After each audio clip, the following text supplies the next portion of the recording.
So we need to talk about Elon Musk. And listen, as somebody who listens to both left-leaning and right-leaning podcasters and media and pundits, I try to be balanced because what I've noticed is somebody who's newer to the political sphere, and by newer, I just mean like 3 to 5 years in the game. What I've noticed is that typically people on both the right and the left, they only talk about what that person or what that party is doing that they agree with. They only praise that side, but they almost never criticize them, or they never really just critique them on very serious matters, such as Donald Trump just announcing that America's going to be taking over and owning the Gaza Strip, which a lot of Trump supporters are not fans of. It's not America first. It's not what he ran on. He never said he was going to do that, but it's not surprising to me because Donald Trump, just like President Biden, just like every other president, has always bowed to Israel.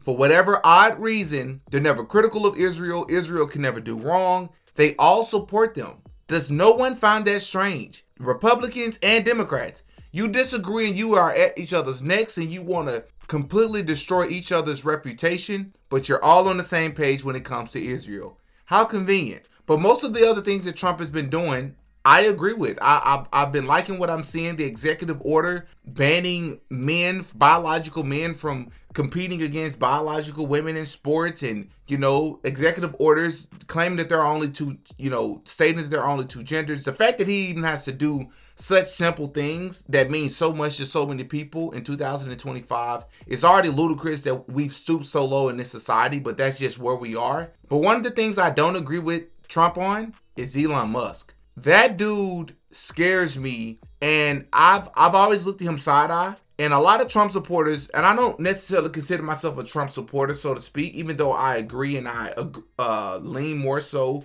towards the right as compared to the left. And like I said, somebody who's newer to the space, when I listen to a lot of conservative values, it just aligns more so with my values than the left, and it's not even close. But Elon Musk, something weird is going on with that guy, and I'm telling you all, he's a wolf in sheep clothing. In my last video, I talked about the Grammys, and I talked about how Kendrick Lamar, Kanye West, a lot of other people are wolf in sheep's clothing. They're a controlled opposition.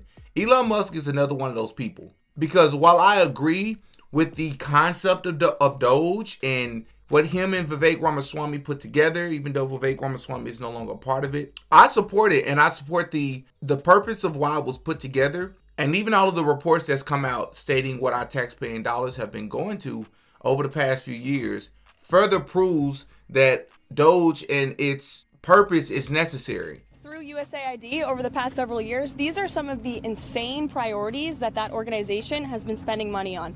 $1.5 million to advance DEI in Serbia's workplaces, $70,000 for a production of a DEI musical in Ireland, $47,000 for a transgender opera in Colombia, $32,000 for a transgender comic book in Peru.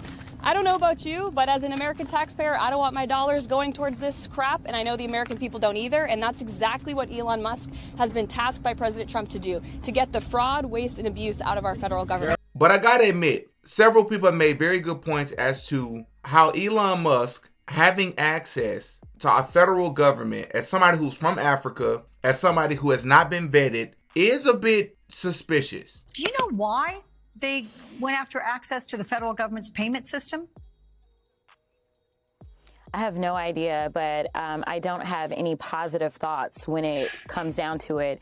I appreciate that you played the clip of Jamie Raskin, and as Congressman Raskin asked, why do you need access? I mean, here it is. I'm a wholly, fully elected member of Congress. I don't have that kind of access. So when you start talking about who should have access to literally the system that controls approximately $6 trillion of our dollars, I don't really understand, because the people that worked in those positions could only distribute money per the law. So why is it that the Doge Committee would have to have access? And that's not the place that you go to look for cuts. You look at our budget, which it is Congress that has the power of the purse. You look at our budget, you help the president come up with his proposed budget, and then the House and the Senate will decide what we send to his desk, and he gets to decide whether or not he signs it into law. He should not have access to this. And with people already having angst about Elon Musk and the things that he does as it relates to technology, this is not instilling anything more than another layer of fear, especially since normally when you are going to be in a position like that, you have to go through security clearances.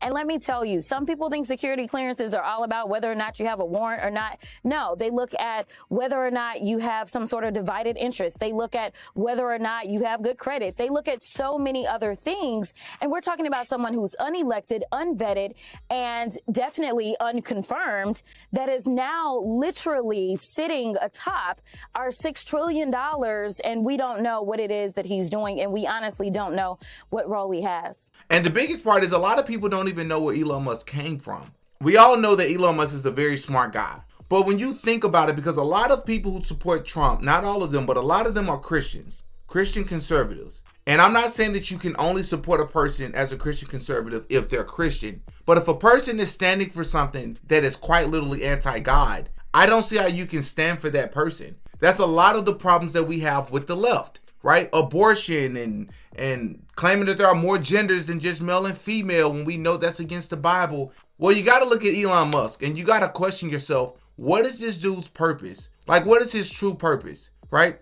Not to mention when it comes to his parents, it gets even more weird. His dad apparently had 2 children by his own stepdaughter. Elon's mother, it gets even more weird with her. She was apparently a model in the industry, and as you can see here, has all this one-eye symbolism, and we've talked about that several times on this channel. Only occultists take pictures like this. Not to mention that she also was featured in a Beyonce video with all the weird symbolism in the video as well. What are the chances and what's the coincidence that his parents are closely tied to these people? I saw this video that is one of the creepiest videos I've ever seen of this lady. I want you all to take a listen to this lady who's claiming to have been Elon Musk's nanny when he was much younger. And at the time, Elon Musk went by a different name. I want you all to take a listen, but before we go over to the video, if you're new to the show, please know we're thirsty to grow and to drink some of this energy drink. You can help me out by liking this video and subscribing to the channel. But don't worry, I'm going to give you a second to do that. Help me out.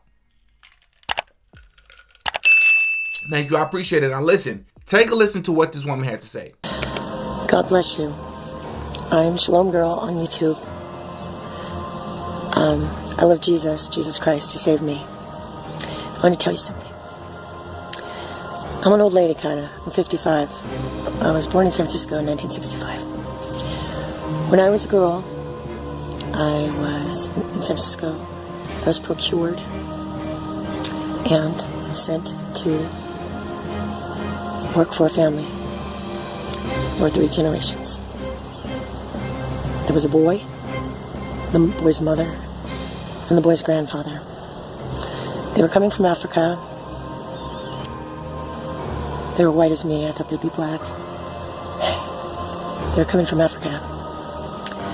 And because of something the boy did, I never told what he did. The boy did something very dark when he was very little. And I was just coming to know Jesus. And Jesus saved me. And anyway, the boy did something very dark. And I never told him what he did. And then one day I asked someone in the circle, Imelda, Joaquin's mother. I asked Imelda, I said, is he the Antichrist? I was 13 years old. She didn't even blink. She said, no, but he will present the mark. And when you see him do that, the Antichrist will take the stage. So, now here we are, 40 years later. Boom, that boy is the star of the world. He's the king of the world, but Jesus Christ is the king of my heart. Okay. The boy's name then was El Elyon. But it's changed over time. But we're 40 years later. and I see that boy everywhere, and the world adores him, but he's the king of Babylon. And I'm going to call you out, choose you this day whom you will serve. Be it God, serve him. Be it the king of Babylon, serve him. I have to say I don't know who this person is and if it's been verified that she truly was who she's saying that she is, and I don't know. So this video could be very fake. But it was something about that video that gave me conviction, and I wanted to share it with you all. But I also wanted to state that a lot of what she's saying makes sense, right? Because even though she never said what that action was he did that made her feel like he was the Antichrist, let's just take a step back. Conservative, liberal, wherever you fall, let's just take a step back for a sec and just take a look, an objective look at Elon Musk, all right? Neuralink, very smart guy. I believe January 30th of 2024 was the date that they implanted the first chip into a human brain. Let's think about that. Merging technology with the human creation, with the human species, is already very, very terrifying, especially as a Christian, because I don't like the thought of that. Being able to control your phone from a chip in your brain. I don't like that. And I understand, like, we fear what we don't understand. A lot of our older generation feared the internet, and I think they had good reason to fear it. We understand it better than they do. But I think this is different. When you're talking about planting chips in people's brains and being able to control technology, when you're talking about creating robots, they're in the works of creating robots, just like from the movie Will Smith, I, Robot. They're talking about doing that. Human-like robots in real life. They're talking about wanting to implant Neuralinks chips into the brains of prisoners so that they can monitor them better. We're not property, bro. That's insanity. The human species is not property. I just feel like this guy, Elon Musk, is a very smart dude. So therefore, he has ulterior motives that we don't quite understand. Because a lot of people know, it's not a secret, he used to be a Democrat, and he's notoriously and consistently talked about why it is that he shifted. Everybody is allowed to change politically, personally, spiritually. I get it. But Elon Musk and what he stands for is and has been rubbing me the wrong way. And I'm just going to be honest, I'm truly terrified for our society. I'm truly terrified for what it looks like. I don't trust him. Now, the Democrats have additional reasons to not like Elon Musk and Donald Trump. They're using terms like white supremacists and other things that I don't subscribe to. But at the same time, outside of them just not liking the fact that a lot of these things are being exposed by Democrats and what they've been using our tax money for, there's an additional reason outside of that all of us as Americans should be looking at this guy, Elon Musk, and saying, get this guy out of the way. Like, or either get him out of the way or closely monitor him or set certain guardrails in place so that this man don't have access or don't have the power to do something that quite literally removes Congress and our checks and balance system, because we have to have a system. And if we don't have it, we are quite literally putting the trust in a person that's not only just like Ben Shapiro, who's talking about this dual citizenship for Israel just as much as he's for America. Elon Musk is another person who is one of, if not the richest men in the world, could have other interests tied into why or why he's doing what he's doing and a way that he can benefit from it. I'm not smart enough to know the ins and out of it. I'm not on YouTube or on social media to pretend like it. But as an American citizen, as a person with a brain, I'm looking at this person and I'm saying, he's evil. I think that he's evil. I don't think all of a sudden you're standing with all these Christian conservatives and you just want what's best for society. I truly don't believe that. I don't. But those are my thoughts. I just wanted to bring that to you all and just let you know what's been sitting on my heart and my mind. Something about Elon Musk isn't sitting right. And I don't know how I feel about America in the next couple of years. I'm truly skeptical of that guy on a very high level. But y'all up in the comment section, let me know what you think. I'd love to know your thoughts, man. I'm Demetrius. I go by DD. That's all for this one, man. Until next time. Peace. Oh, yeah. DD got a podcast.